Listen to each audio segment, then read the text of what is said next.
Bonjour à tous et bienvenue dans cette partie de la formation. Tout à l'heure, on a vu comment créer un projet Laravel avec Composer, mais on peut le faire avec une commande simplifiée, Laravel new et le nom du projet.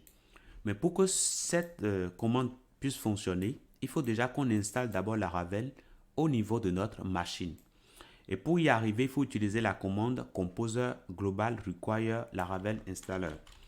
Donc, nous allons le faire tout de suite au niveau de notre terminal. Si je mets par exemple Laravel ici, là, ça me met ici no search file directory. Donc, ce n'est pas reconnu par notre ordinateur. Donc, en mettant Composer Global Require ceci, eh bien, ça va installer Laravel sur notre machine. Et une fois que ceci sera fait, on pourra alors utiliser directement en ligne de commande Laravel comme ceci. Donc, j'ai juste à patienter un tout petit peu. Et là, c'est bon. Maintenant, si je reprends la commande de tout à l'heure qui n'a pas abouti, c'est-à-dire Laravel, là, je verrai maintenant que Laravel est désormais installé. Et l'installeur, nous voyons la version de l'installeur.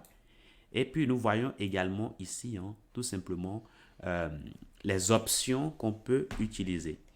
L'option "-h" nous permet d'avoir de l'aide sur comment s'utilise Laravel. Ok. Voilà. Et les commandes qui sont disponibles, nous avons completion, help, list et puis new. Ok. Alors list nous permet de lister les commandes disponibles. Il y a new qui nous permet de créer un nouveau projet Laravel. Ok. Voilà. Donc vous pouvez tout simplement exécuter list pour avoir plus de détails sur les commandes existantes. Pardon. Quand je fais comme ceci, alors qu'est-ce que je vois? Eh bien, Bon, déjà, il y a d'une part les options qu'on me présente, comment utiliser, et puis les options. Après, les commandes disponibles, ok, que nous voyons bien ici. Parfait. Cela étant fait, on peut à présent créer un projet en utilisant Laravel New. Donc, je peux alors le mettre ici. Et puis, je vais mettre par la suite le nom du projet que je veux créer. Donc, blog Laravel. Et puis, je peux simplement mettre, par exemple, version 2, par exemple, parce que j'avais déjà créé un blog Laravel. Donc, je fais juste entrer. Et là, on commence par me poser des questions sur le kit de démarrage. Donc, quand vous regardez ici, nous avons None. Donc, ça dit que on ne va pas utiliser de kit de démarrage. Donc, du coup, on va créer vraiment un projet vide, complètement vide. Après, on peut choisir ici Bruise. Et là, c'est un kit de démarrage qui est léger et qui fournit une authentification simple et minimaliste. Donc, vous avez déjà quelque chose pour démarrer et voilà, vous ne commencez pas de rien en fait. Après, Jetstream ici, c'est un kit de démarrage plus avancé qui offre plusieurs fonctionnalités comme par exemple l'authentification multifacteur, la gestion des équipes, les fonctionnalités de gestion d'équipe, etc., etc. Donc, si vous voulez créer une application web complète, il est recommandé de partir sur du Jetstream. Comme ça, vous avez un projet qui est généré avec tout un tas de composants qui vous seront utiles par la suite.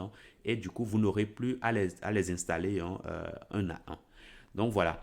Donc ce que nous allons faire ici, nous pouvons simplement rester sur None. Donc, vous voyez qu'avec les flèches de direction, je peux simplement me balader entre les kits de développement, pardon, les kits de démarrage. Donc, du coup, si je viens sur Node ici, je peux simplement faire entrer. Et là, on commence par me poser des questions sur les tests. Donc, on me demande le framework de test que je veux utiliser. Généralement, c'est PHP Unit qu'on utilise, mais vous pouvez également utiliser PEST. Il n'y a pas de problème pour ça. Vous choisissez euh, voilà, votre framework et après, on me demande si on veut initialiser Git dans notre projet. Oui, ça peut être intéressant.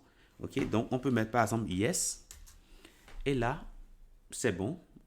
On appuie sur la touche entrée pour lancer. Et là, la création vient de commencer. on a juste à patienter un tout petit peu. Et là, on commence par nous poser des questions sur la base de données que nous souhaitons utiliser. Donc, on peut choisir une base de données parmi cette liste-là. Donc, je peux mettre par exemple SQLite. Donc, je me balade avec les touches de direction. En haut pour aller vers le haut, en bas pour aller vers le bas. Parfait. Donc, dès que je serai sur la bonne base de données, je vais simplement faire entrer. Et là, ça va l'installer, hein, installer les providers, les services utiles à cette base de données. Là, ça va directement l'installer dans mon projet. Et là, c'est bon. Donc, ça me dit maintenant que mon application est déjà prête. Donc, je peux directement faire code et puis blog. Voilà, blog Laravel version 2. Et là, je pourrais simplement l'ouvrir avec mon éditeur de code. Et voilà mon application qui est ici. Je peux l'agrandir et je vois que le contenu que j'ai à l'intérieur, hein, c'est pas du tout éloigné du contenu que j'ai tout à l'heure lorsque j'ai utilisé Composer. Donc, quand j'avais utilisé Composer, j'avais un dossier app, bootstrap, config, etc., database, etc. Et c'est pratiquement les mêmes fichiers que j'ai, les mêmes fichiers et dossiers, hein, que j'ai dans le projet que j'ai généré tout à l'heure en utilisant la commande Laravel. Donc voilà pour les deux façons de faire. Vous êtes totalement libre d'utiliser, hein, la manière qui vous convient. Donc voilà. Donc voilà pour ce que je tenais à vous dire dans cette partie. Je vous dis merci et à tout de suite.